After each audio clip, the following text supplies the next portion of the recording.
রহমান রহিম। সবাইকে আসসালামু আলাইকুম। সবাই কেমন আছেন? আশা করি ভালো আছেন।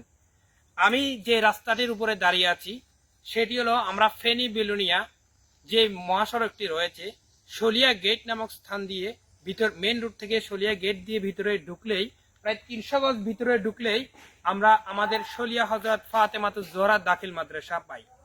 দাখিল মাদ্রাসাটি সাধারণত আমরা জানি গুড়াপুকুর পাড়ে অবস্থিত।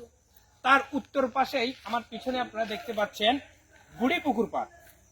এই যে জঙ্গলটি আপনারা দেখতে পাচ্ছেন এই জঙ্গলের ভিতরে একটি পুকুর রয়েছে, পুকুরটির নামকরণ করা হয় বুড়ি পুকুর পাড়। এই যে জঙ্গলটুকু রয়েছে এই জঙ্গলটুকু অন্তত আজ থেকে 60, 70, 100 বছর আগের পুরনো কবরস্থান। আমাদের সমাজ আমার নিজের সমাজ 100টি পরিবার নিয়ে সমাজ, এই সমাজের 100 বছর পুরনো কবরস্থান। আমাদের পূর্বপুরুষ এই কবরস্থানে শায়িত আছেন।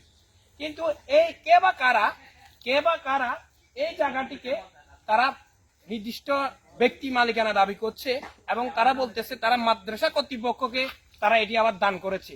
আমরা আজকে তদন্তর ভিত্তিতে যতটুকু জানতে পারলাম এই কবরস্থানটি সরকারি 1 নং খতিয়ান 1008 শলিয়া মৌজার 1 নং খতিয়ান সরকারি খাস সম্পত্তি কবরস্থান হিসাবে 16 শতক মানে 8 গন্ডা, আমাদের ফেনীর ভাষায় 8 গন্ডা 16 শতক জমি, 16 শতাংশ জমি 1038 দাগে এটি কবরস্থান হিসেবে রয়েছে।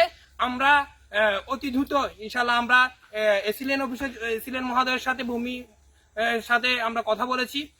ইনশাল্লাহ অতি শীঘ্রই এটি সমাধান হবে।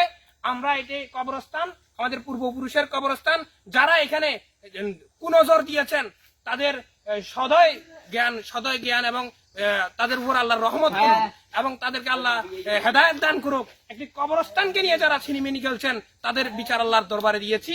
আমরা অতি শীঘ্রই এই 16 শতক জমি কবরস্থানের জন্য আমাদের এলাকার সমাজবাসীর কবরস্থানের জন্য আমরা ফিরিয়ে আনবো ইনশাল্লাহ। সবাইকে আসসালামু আলাইকুম।